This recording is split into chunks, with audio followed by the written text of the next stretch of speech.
Okay, today we're going to be making this sound.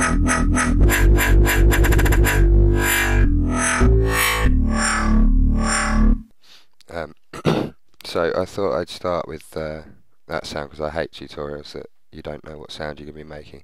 So I've called it Datsik 1. I think it's fairly close to that Datsik Excision sound. Obviously it's not exactly there because they use a lot of effects processing and they resample a hell of a lot. But you know, for a dry patch, there's no effects on this apart from here. It's fairly close. Okay, let's just run through what I did then. We've got digigrain in oscillator 1, guitar pulse in oscillator 2, modern talking in oscillator 3. Set to these positions here. Just ignore the LFOs for a minute, we'll come to them later. So you can see where they're set to. This one's about sort of 2 o'clock, that's 12, that's about 1:30. Intensity all the way up on that one, volume all the way up. Intensity a little bit up and volume just less than halfway on that one. On the third oscillator, the intensity is all the way up and the amp is all the way up. Pitch to 12, 24 and then 12. Modulation, quite important. Ring modulation on oscillator 1 set to about here. Phase modulation on oscillator 2 set to about there. And position modulation to oscillator 2 as well, set to there. Okay, no feedback, I don't know why I turned that on. Okay, oscillators 1 and 2 are set to filter 1, oscillator 3 is set to filter 2. The cutoff is a daft filter and a low pass. Oh, I've just changed it to high pass. Low pass 4.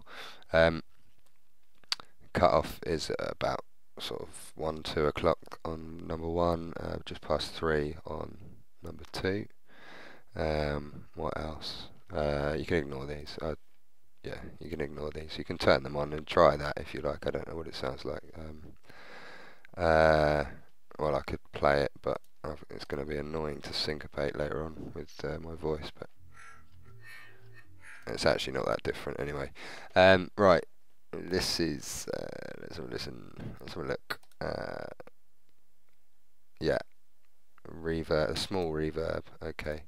Dry wet is about 11, size about the same, density up to about what is that, 4, 12 o'clock on colour. Dimension expander, Datsik uses these a hell of a lot and they're really good. I haven't really messed around with any, well they don't work anyway, those two, but I haven't really messed about with anything too much. Brought the dry wet down to here, and well, I'll come to the LFOs in a bit. EQ, you can do all this yourself obviously, but these are my settings, about, you know, around 12, a little bit less, a little bit more, about 1 o'clock, 2 o'clock there. We'll get to the LFOs. Right, your LFO 5, we want all fully a triangle. The position's quite important, so set it to there.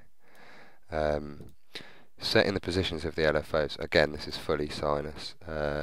Setting the positions really important.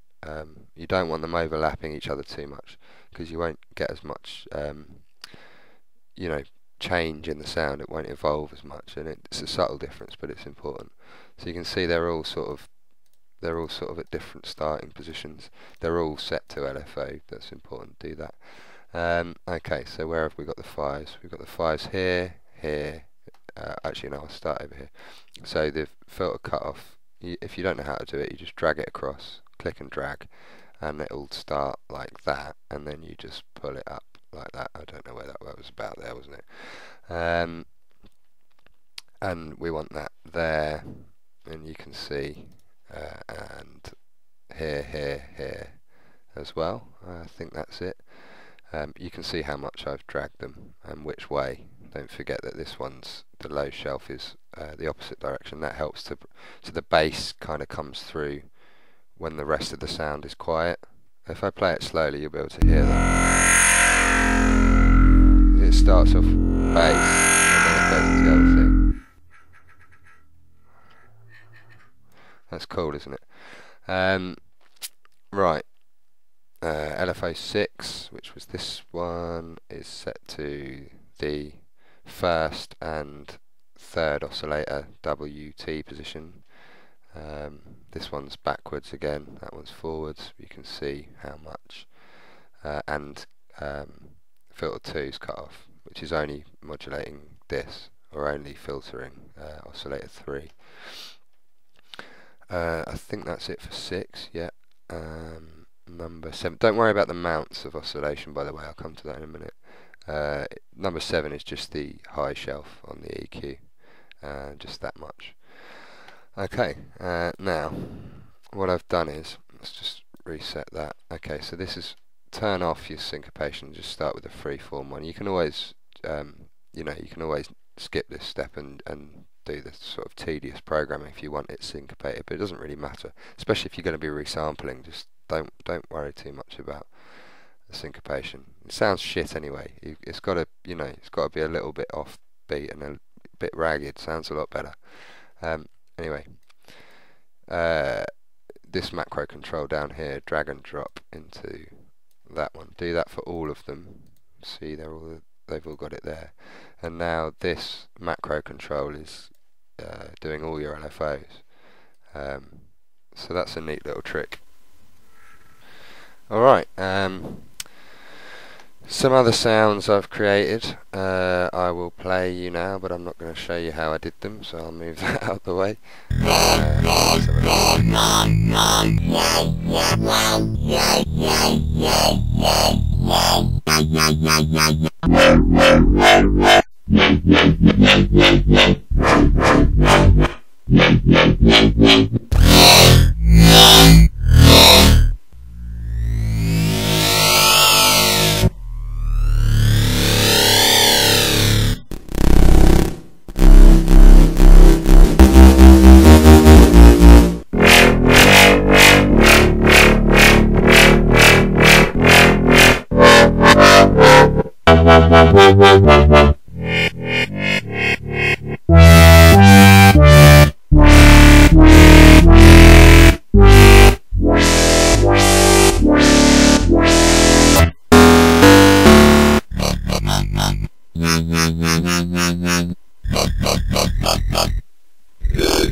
I don't know what key they sound good in, or what octave they sound good in. That one doesn't seem to in any.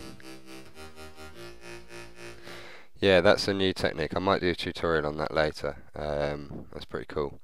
Anyway, I'm not just playing those to sort of for any other reason than I want to sell them. So if you're interested in buying, I'll put about 20 of the best ones on a patch, and if you're interested in buying them, let me know and I'll stick them on eBay. But other than that, I hope you enjoyed the tutorial. Hope you can make it fairly close to the sound that I just played you, and yeah, any problems, leave me a note and I'll see if I can address them for you. Alright, thank you very much for listening, Internet, and have a very good rest of the day.